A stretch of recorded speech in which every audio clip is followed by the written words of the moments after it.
عورت کو حیثیت کیا حاصل رہی؟ تاریخ کے جھروکوں میں اگر جھانکا جائے، ان اوراق کو پڑھا جائے تو بڑی اندھوناک داستان ہمیں لکھی بھی نظر آتی ہے۔ یہ بحث تک ہوتی رہی کہ عورت کے جسم میں روح بھی ہے کہ نہیں، اور اگر روح ہے تو وہ انسان کی روح ہے کہ حیوان کی روح ہے۔ یہاں تک بات ہوئی بیزنٹائن کلچر کے اندر women were considered not purified۔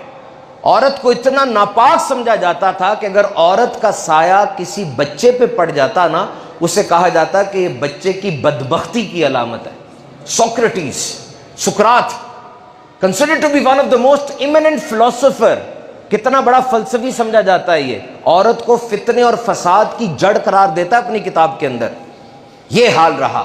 عورت کو زندہ جلا دینا کوئی جرم نہیں تھا، بیوہ کے سر کے بال مونڈ دیے جاتے تھے تاکہ اس میں کشش کم ہو سکے، کوئی رائٹ اس کو حاصل نہیں تھے۔ اور پھر بڑے سے بڑا راہب، مذہبی رہنما، ماں کے چہرے کو دیکھنا گناہ سمجھتا تھا۔ اور جہاں میرے آقا علیہ الصلوۃ والسلام کی ولادت ہوئی عرب کے اندر، قرآن مجید میں لکھا کہ وہاں پر جب بیٹی پیدا ہوتی ان کے چہرے سیاہ ہو جاتے، اور عزت کا تقاضا یہ تھا کہ اس ننھی کلی کو اٹھا کے اندھے کنویں میں پھینک دے یا ریت میں دبا کر مار دیں۔ یہ ماضی دیکھا آپ نے، جائیں پڑھ لیں جا کے ہسٹری، ہر کتاب میں لکھا مل جائے گا آپ کو، اپنی ہو کتاب یا کسی غیر ملکی غیر مسلم مورخین کی ہو۔ This was the pitiable condition of women on the face of earth۔ اور اب دیکھو، ہمارے گاؤں کے پاس ایک بابا جی جا رہے ہیں، کمر کے اوپر لکڑیوں کا گٹھا اٹھایا ہوا ہے، ان سے پوچھتے بابا جی اتنی عمر میں اتنی جاب کیوں کر رہے ہیں؟ بابا جی کہتے ہیں گھر میں میری جوان بیٹی، اس کے ہاتھ میں نے پیلے کرنے ہیں، مجھے یہ حکم دیا گیا کہ تیری جنت اس عورت کے قدموں تلے ہے۔ وہ عورت کون ہے؟ وہ ماں ہے۔ ماننا پڑے گا یہ سٹیٹس، یہ رتبہ، یہ لوفٹی سٹیٹس اگر عورت کو ملا تو میرے آقا علیہ الصلوۃ والسلام کے صدقے ملا ہے۔ وصال ظاہری کے وقت میرے آقا علیہ الصلوۃ والسلام کے لبھائے مقدسہ پر یہ الفاظ تھے کہ ان کے حقوق کا خیال کرنا، اس طرح کا معنی بنتا اس کا۔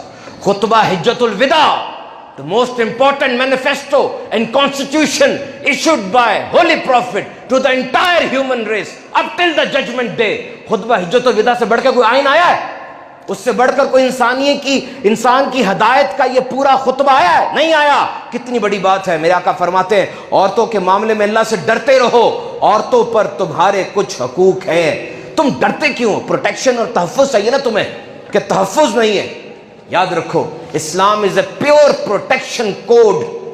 عورت اگر ماں ہے، اس کے چہرے کو دیکھنا حج و عمرے کا ثواب ہے۔ عورت اگر بیٹی ہے، بہن ہے، فرمایا جس کی 3 بیٹیاں یا بہنیں ہوں وہ ان کے ساتھ اچھا سلوک کرے، جنت میں داخل کیا جائے گا۔ عورت اگر بیوی ہے، اس کے منہ میں نوالا ڈال دو، اس کو مسکرا کے دیکھو، تمہیں صدقے کا ثواب ملے گا۔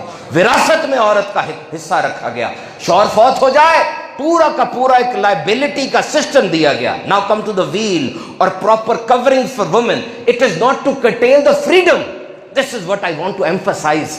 If Islam is directing you to wheel or to cover yourself, this is not to curtail your freedom. This is to acknowledge that you are a valuable possession. تم سمجھتی ہو کہ یہ پردہ اور یہ تمہاری آزادی کو کم کر رہا ہے؟ ارے نہیں، یہ تو ہم مان رہے ہیں، تمہیں شناخت دے رہے ہیں کہ تم بہت اہم ترین شخصیت ہو۔ You are the most important.